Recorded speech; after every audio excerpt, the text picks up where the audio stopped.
Aquí en Neo TV, a esta hora presentamos El Testimonial, comunicación profesional para el análisis y debate. Saludos amigos del Ecuador y del resto del mundo, bienvenidos a El Testimonial. Nuestra invitada a esta hora, Alexandra Peralta Marín. Alexandra fue candidata a la vicepresidencia de la República por el movimiento Democracia Sí. También fue viceministra de Agricultura y Ganadería, Acuacultura y Pesca durante 7 meses entre el 2018 y 2019. Es economista especializada en proyectos agrícolas y agroindustriales. Hagamos un primer balance respecto de la situación crítica, pandémica, sanitaria que afronta el país y que sin duda alguna tiene vinculación directa con el tema alimentario, con el hambre, con la pobreza. Alexandra, muchas gracias. Bienvenida. Qué gusto saludarla de nuevo. Muchas gracias, Wilman, por la entrevista, a toda la audiencia que nos escucha y a aquellos que podrán ver esta entrevista. Un gusto saludarles. Realmente no vivimos los mejores tiempos sin empezar a hablar de cosas negativas. Creo que el Ecuador necesita hoy enfocarse en un futuro mejor para tratar de ver qué puede pasar. Las últimas medidas del estado de excepción afectan a ciertos sectores productivos. Yo diría que a todo el sector productivo de las 16 provincias que entramos en esta aplicación del Estado. Este fin de semana de información según la Cámara de Comercio de Quito, analizaban que se habían perdido 200 millones de dólares en venta. ¿En qué periodo estimativo? ¿En el año de pandemia o Este, quizás más? este fin de semana con la última medida de adopción del confinamiento, 200 millones de ventas No según la me Cámara de Comercio digas, de Quito, solo en el fin de semana. solamente en el fin de semana. Los negocios formales que cumplen con los protocolos de bioseguridad también fueron golpeados por el confinamiento. Las pérdidas dicen que en el estado de excepción, en estos 4 fines de semana, y lo que está ocurriendo sumarían al menos unos 1.200 millones de pérdidas. Entonces esos son recursos que no se recuperan porque si bien es cierto, hay lo que se llaman los delibres, los restaurantes trabajan a puertas cerradas, pero la gente se ha preparado ya para vivir esto, ¿no? Claro que tuviste la semana pasada la gente desesperada queriendo comprar en algunos supermercados o haciendo perchas, pero ¿sabes qué? Yo me di la vuelta, siempre muy observadora, en otros supermercados, o sea, en un supermercado que es de nombre ya conocido, donde van consumidores de capacidad de compra mucho más alta, realmente estaban llenos. Pero en otros supermercados la situación estuvo normal. Eso nos evidencia asimismo que la pandemia es de afectación general a todos los estratos, pero que en algunos donde hay todavía capacidad de compra pueden darse el lujo de adquirir y soportar un confinamiento, pero que la gran mayoría no está adquiriendo productos. Entonces, Ahora, Alexandra, ¿cuál es el punto de equilibrio? Porque si nos pasamos a la acera de al frente, para hacer una analogía de esta gran avenida de crisis sanitaria que vivimos, los médicos, en cambio, dicen que 2 días es insuficiente para detener el colapso en los centros hospitalarios que reclaman oxígeno urgente, precisamente sí, para sí, desconcentrar la atención. ¿Cuál es el punto de encuentro que podría determinar que, por un lado, no se pierda tal cantidad de dinero, de productividad y de comercio, y por el otro también la necesidad de salvar vidas, Alexandra? yo creo que aún, por ejemplo, no podemos medir el impacto del confinamiento, es decir, aún no podemos saber si no luego de 7 o 20 días los resultados de acerca de qué pasa cuando la gente no sale viernes, sábado y domingo. Claro que esto no ha sido como la primera vez, ¿no? Creo que sin lugar a dudas que la experiencia del año anterior no se la puede trasladar 100% a lo que pasa ahora con un confinamiento. Va a haber restricción, de hecho las cifras de las cámaras nos preocupan gravemente pero no sigue siendo una medida tan rígida que haga que la gente realmente haga conciencia de lo que pasa. Imagínate, hubieron como 1.200 fiestas clandestinas. Entonces, ¿eso qué te hace pensar? Que el grado de conciencia aún no está en la gente. O No, sea, hay no va a venir. Yo creo que es un problema de educación. Y sí, y la no, educación no se la logra de la noche a la mañana, Alexandra. por supuesto. Claro, Eh, entonces, ¿cómo usted va a alinear conciencia ciudadana frente a un problema? Cuando precisamente el tema de educación, de ciudadanía, lo tenemos por los suelos, pues, Alexandra. O sea, son realidades que no podemos nosotros dejarlas de lado. Entonces, ¿qué aplica frente a aquello desde el punto de vista del comunicador? Confinamiento. Y 2 días son insuficientes insuficiente. porque le dan 5 días restantes de la semana para que haga lo que le plazca en las calles en materia de movilidad, pues, Alexandra. Y sobre todo, ¿sabes qué, Wilman? Yo creo que de parte del sector empresarial no, tiene que existir aún también un poco más de responsabilidad y compromiso Ujú. en que se haga teletrabajo, porque los problemas se dan en las aglomeraciones. Tú ves los reportajes, los buses Sí, sí. siguen estando llenos, no hay el mismo número de unidades, entonces, si no limitamos en los 5 días que se quedan de trabajo de alguna manera adicional la posibilidad de que la gente se confluya, no vamos a poder solucionarlo. Y eso es lo que está pasando. No hay medidas de bioseguridad en los buses, en los autobuses. Debe haber otra forma de que exista también algo de racionamiento, que haya una especie de mayor solidaridad en los días en que se trabaja, en donde tú no saques los vehículos, que te puedas poner de acuerdo con aquellos sectores en donde realmente ya es imposible que la gente no vaya a trabajar, el sector de la banca, por ejemplo, pero que se muevan menos vehículos, todos los elementos que confluyan a que haya menos aglomeraciones.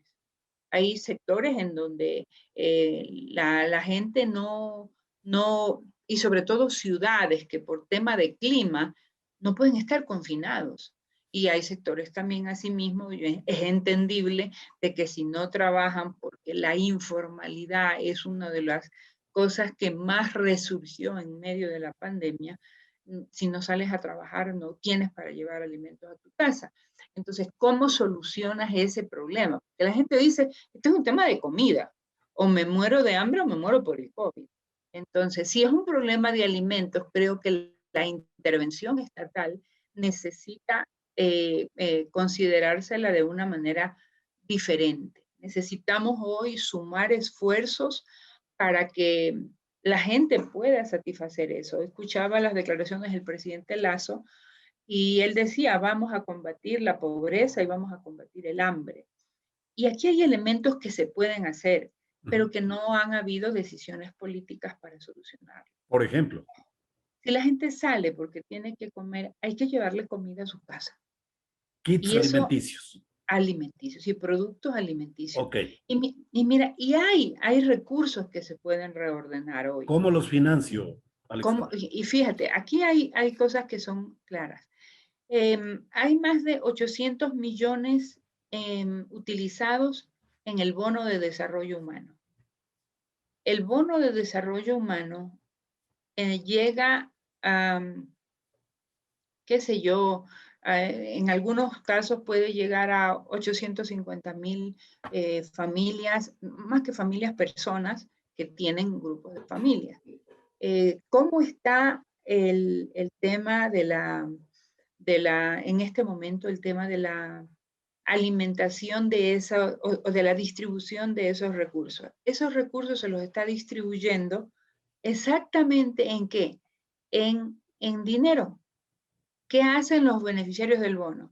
Mm. Se lo gastan en la mayoría de los casos en cosas suntuarias En y recargar hay el que celular, en para recargar el cargar celular. el celular. Sí, sí. Entonces yo siempre digo, y tengo que hacer el ejemplo, o sea, el dinero se va inclusive fuera del país, porque si se va a las telefónicas son de inversión extranjera. Ese cálculo, Alexandra, de 800 millones es lo que destina el Estado al año.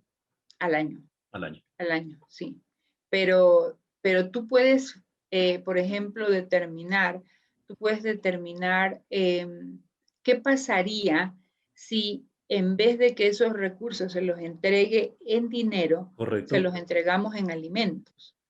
Se los atingamos en alimentos de quienes en este momento son agricultores de la economía familiar, de agricultura familiar campesina, básicamente, que son aquellos que están teniendo más dificultades para vender. Tú imagínate solo lo siguiente.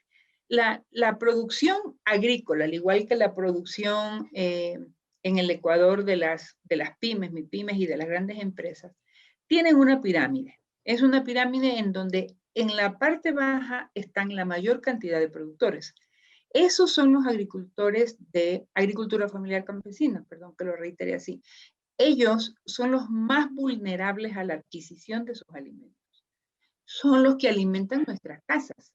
Porque si tú te vas al mercado, tú tienes de todo. Sí. Y tienes pimientos, zapallos, arvejas. Esas no son producciones grandes. Ya, son producciones pequeñas. ¿Por qué son vulnerables, Alexandra? Son vulnerables porque ellos caen en manos de un intermediario. Okay. Ese intermediario es el que puede llegar en la mayoría de los casos a vender sus productos a un mercado o a un supermercado. Ok, entonces lo que propone usted, Alexandra, es que esos 800 millones de dólares del bono de desarrollo humano se destinen a comprarles los productos a estos productores vulnerables. Ya, pero ¿cómo arreglo el tema de la cadena de abastecimiento, de logística? Pero por supuesto que lo puedes hacer. ¿Sabes cómo lo haces? Lo haces porque los bonos se los paga mensualmente. Si tú utilizas las cadenas de supermercados que hay en el país, que ya existen, ni siquiera estoy hablando de que se puede montar una estructura logística, yo lo veo medio complicado, demorado todavía, porque sería como hablar de un Emprovit que no tuvo la mejor memoria en el país. Pero pensemos en las estructuras ya existentes, pensemos en aquellas tiendas de conveniencias que ya hay, que ya existen, lugares específicos donde la gente puede ir a retirar su canasta. Hoy para retirar su bono también hacen colas, pero si vas y tú le entregas a todos los beneficiarios una tarjeta que todos los meses está cargado con una cantidad de productos y esos productos va y los retira en un supermercado, en una tienda, de toda una red que se sube a esto, no tienes problemas logísticos. ¿Le interesará a quien maneja, a quien tiene la propiedad del supermercado? ¿Le interesará esa competencia? ¿Sabes qué? En realidad, yo creo que esto es un tema de solidaridad y allí es donde yo te digo, se llama la atención de aquellos, porque mira, si no hay un gran acuerdo nacional por reactivación, no lo vamos a lograr. Sí, hablamos de medida, yo te hablo de una medida puntual, pero sin duda alguna tiene que haber otras medidas complementarias y medidas complementarias que las vemos como una necesidad imperiosa. Si tú quieres reactivar una economía cuando una economía se acaba, una economía se afecta cuando no hay dólares en la economía. ¿Cómo haces que el dinamismo de la economía se dé? Precisamente con recursos.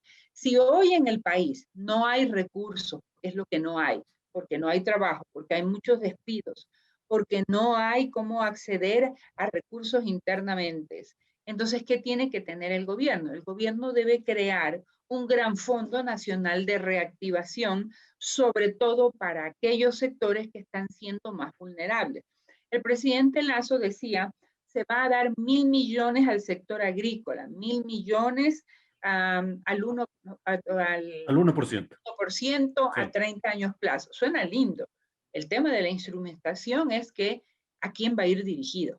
Si no tenemos claro que ese horizonte no va a ser un horizonte de subsistencia como siempre le vamos a dar, porque aquí los análisis en cifras son claros. Si tú divides 1.000 millones para 884.000 unidades productivas que tiene el campo, también estás hablando de $1.300 de crédito. Tampoco es la solución.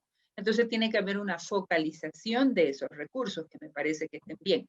Pero ¿a qué tasa esos recursos deben venir? También van a venir en qué tiempo, a través de quién se los va a canalizar. Claro, claro. Vamos a seguir utilizando la misma infraestructura de Ban Ecuador como está, viciada, porque como no hay un acuerdo, un gran acuerdo nacional, lo que falta dentro de los gobiernos es la gobernabilidad. Y esa gobernabilidad se ha logrado, desgraciadamente, entre comillas, repartiendo puestos y cargos.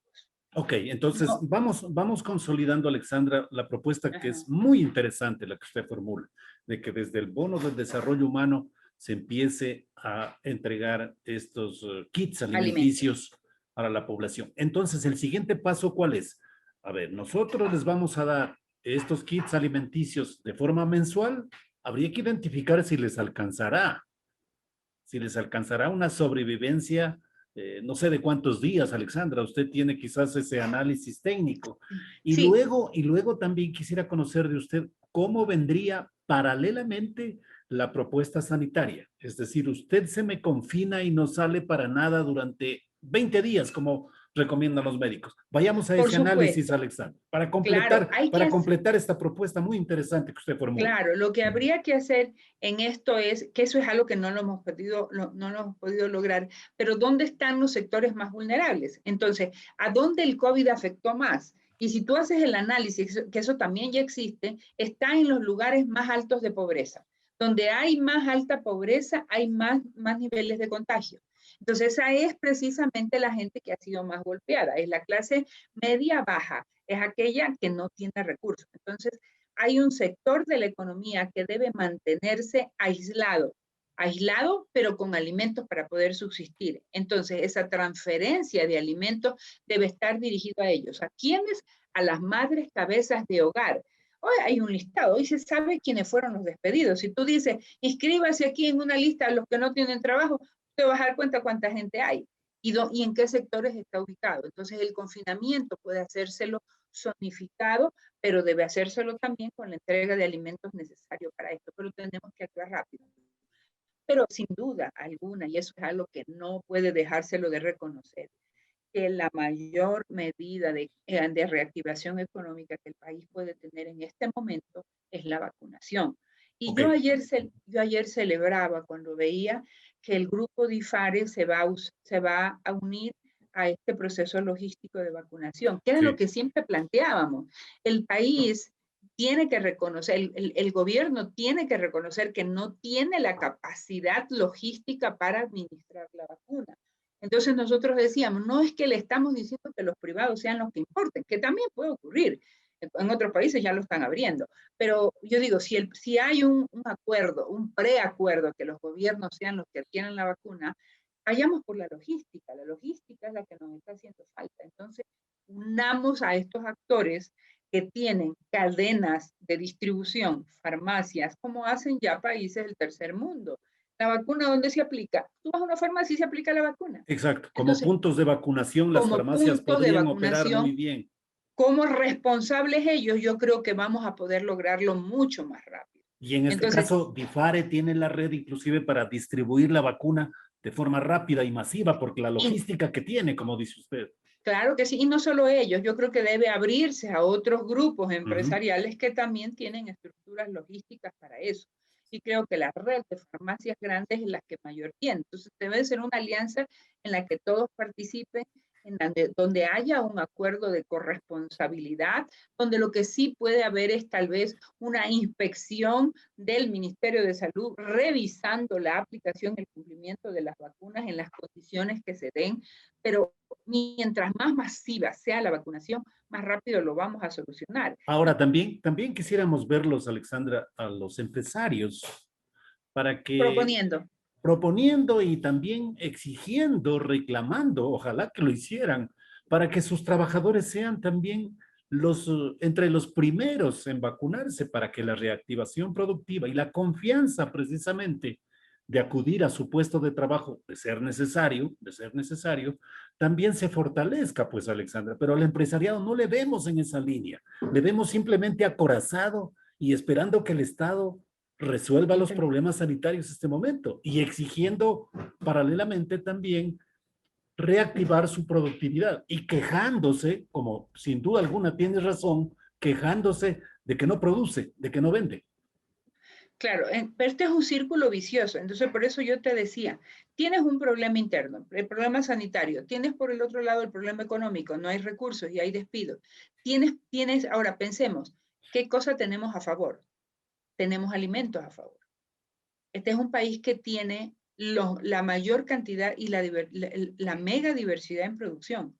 Es decir, se produce en todos lados y eso no lo estamos aprovechando. Ni siquiera lo estamos viendo como una medida de reactivación económica. Yo creo que te lo decía en alguna que otra entrevista, no hay un planteamiento de cambiar un modelo económico. Y solo me detengo unos minutos para darte una justificación de por qué. Por favor. Si tú en este momento haces un análisis de la política productiva económica del país, de qué se ha sostenido el gobierno y de qué se ha sostenido la economía.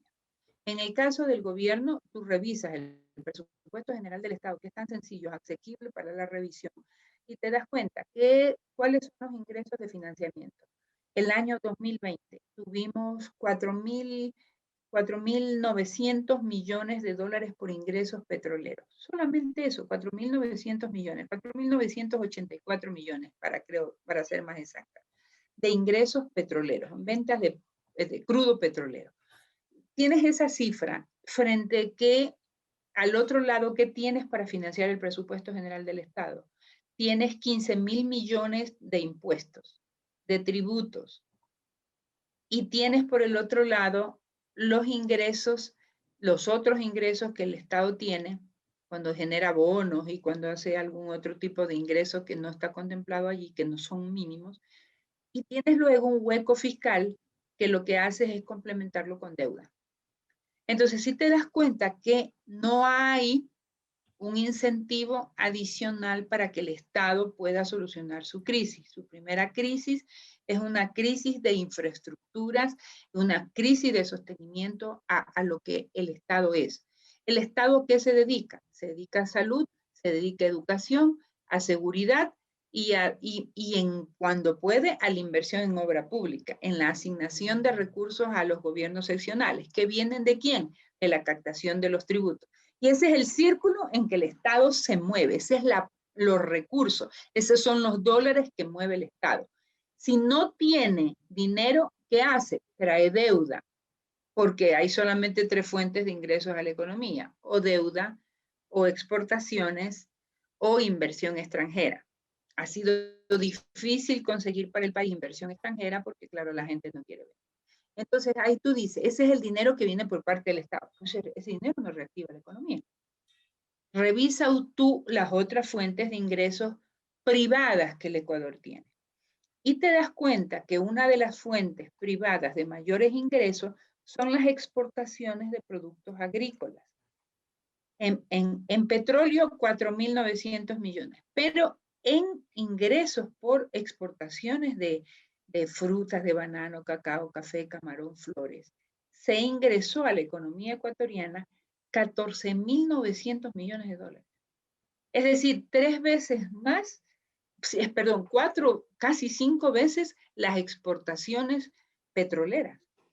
¿Qué nos da eso una visión? De que el gobierno debe mirar con una mirada diferente, que no sea la política, ni clientelar, ni porque ya no está en elecciones, al sector agrícola. ¿Qué hay que hacer a favor de ese sector agrícola para incentivarlo? Si el boom petrolero de los años 2014-2016 del gobierno del presidente Correa hubiera sido utilizado para generar infraestructuras industriales del país, hoy ya no estuviéramos exportando 14.900 millones en productos agrícolas en estado natural. Hablo también de la pesca y del sector forestal, por supuesto. Ya no estaríamos exportando productos en estado natural. Estuviéramos habiendo dado el salto a una agroindustria que generaría 3 veces más el ingreso que tendríamos. Ahora, Alexandra, perdone usted la interrupción, pero esta reactivación económica, productiva del empleo del Ecuador en un escenario sanitario grave, depende también esta recuperación, digo, del dinamismo de la demanda exterior y de los precios de las materias primas. Por supuesto. Y en el exterior también hay crisis. Entonces, Sí, ¿cómo nos movemos? ¿Cómo nos movemos en ese ámbito, Alexandra? pero ahí te doy cifras importantes. Por ejemplo, no hemos tenido disminuciones del precio del banano. Hemos tenido problemas, sí, porque la producción está teniendo riesgos de plaga, pero subimos los precios en las exportaciones de cacao. Y cacao es el cuarto producto de exportación. Tenemos gran crecimiento en las exportaciones en pesca. La mayoría de nuestra pesca se va en productos al vacío, no se va en enlatado. O sea, me estoy refiriendo a que sí tenemos posibilidades de ingresar y que podríamos diversificar nuestra oferta exportable y volverla más competitiva. Entonces, hay dos acciones que el gobierno tiene que emprender. Solucionar, bueno, dentro de muchas de las acciones que tiene que hacer, pero solucionar la crisis sanitaria, poder dar ahorita asistencia a la base productiva en el sector agrícola a fin de que no se vuelva un colapso. Porque como no hay recursos internos, necesitamos inyectarles recursos externos a los productores agrícolas. ¿Qué necesitamos? Darles crédito, pero no solo crédito, necesitamos hacer toda una transformación en el campo.